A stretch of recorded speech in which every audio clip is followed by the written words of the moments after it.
Welcome back. Hope you're having a good morning. The S-Shakes seem to be suggesting some green to kickstart trade. Well, plenty of stocks to discuss. So let's start with HAL. That one is up close to around 3% in yesterday's trading session. There's positive news flow that's coming through as well. Deven Choksey joins us to help us out with analysis on a whole host of stocks.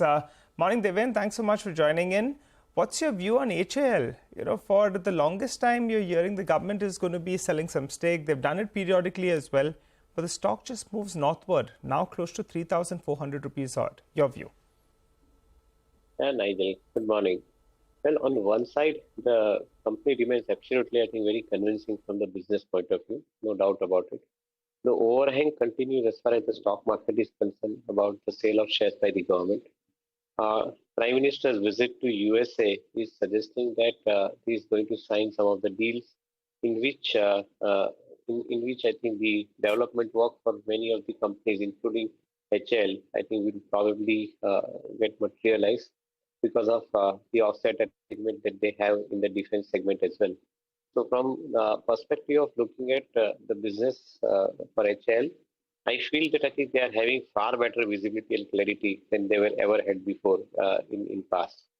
Also from the point of view that I think they will be executing significantly large orders that gives a larger amount of conviction for the business prospects of this company. Only caution remains here that the companies are basically having relatively tighter margins because of the government contracts. Generally, they end up executing. They have relatively tighter margins. If as long as they execute larger orders, I think they should be generating higher profits. That is how I look at this company. As of now, I think the business remains promising. I don't know about the valuation currently because we don't have this stock under active coverage at this point of time. This should be a big one, right? I mean, the agreement between HAL and GE to co-produce jet engines in India. And Parikshit, essentially, our colleague Parikshit, who broke the story, it's a source-based story, essentially saying that there will be a significant amount of technology transfer, which also will happen over a number of years based on milestones, etc. So that's going to be interesting. Well, Deven, good morning. Good to have you with us here.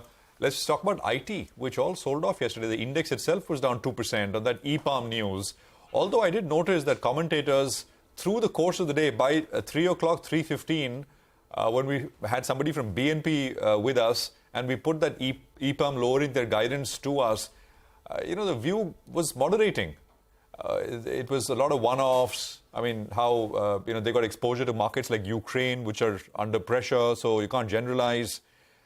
So is this once again a bit of a buying opportunity? IT stocks, what's your sense? Yeah, Prashant, good morning. To me, I think most of the negatives, if at all they are already priced in to most of the IT stocks at this point of time. Many of these companies are having reasonably good amount of clarity and visibility. Given the fact that the technology changes are happening and happening at a very rapid pace in the globe, and as a result of it, the service providers like Indian IT companies are, I think they are having relatively better visibility than ever before.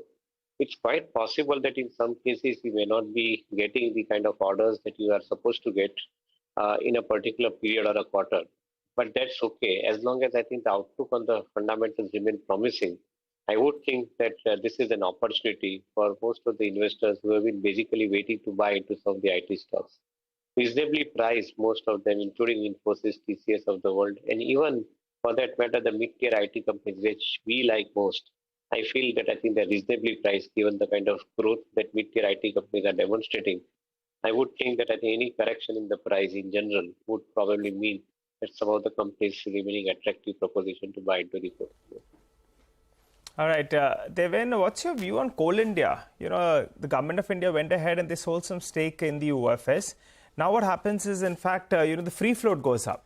So there will be some realignment, and that's where there could be some inflows. Expecting that today, I'm looking at a Novoma note, and they're saying that we could see some inflows today because some rebalancing will take place in the FTSE index. Your view on the stock?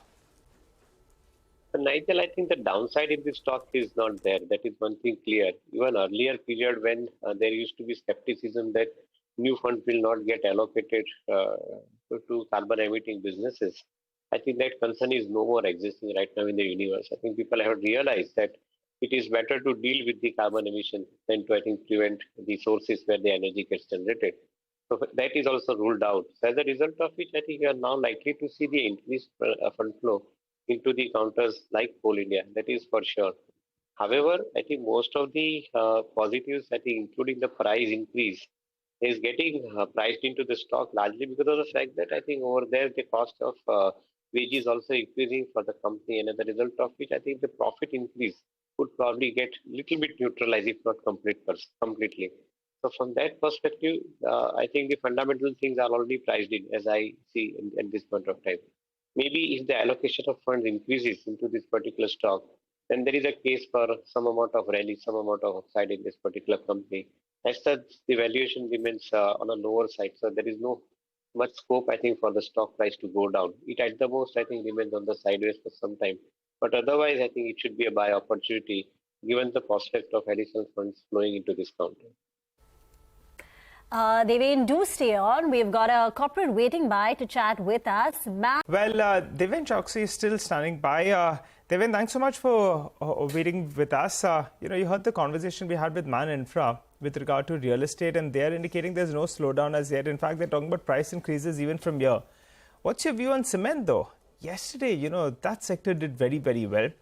A quick check that I did was, in fact, the volumes are a little bit better than what the street was anticipating. And the hope is that for this year, maybe volumes will be better. Input costs we know are a little bit low. And so the hope is profitability will be much better in this year. How do you approach the stocks from here on?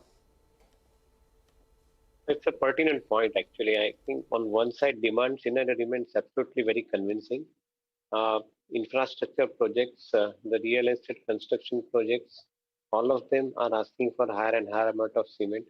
The larger the company and better the capacity utilization means I think higher amount of profit for those companies. That is what I think we understand in this business. We believe that the pricing scenario remains absolutely stable. There may not be a very significant hike in the prices in cement, but at the same time, I think because of the contained input cost, I would think that the margins would be probably better than what we have seen in the last year. Last year has been relatively challenging year for some of these companies. I think this year appears to be relatively better year. Maybe post-monsoon, we should be seeing higher amount of traction happening. And in some pockets, you might also see the price rise, of course, but the demand going to be increasingly higher because of a reason I mentioned about the infrastructure-led construction and real estate-related construction happening in the country as a whole. Deven, there is a lot of chatter that perhaps we will see increased security now for the Indian Railways. Which could be the potential plays there? Or do you think this up move that we've seen on account of that in certain names, is this just a sentiment driven and really nothing's going to change on the ground in terms of an increased order? Is this really a play in terms of from a market point of view?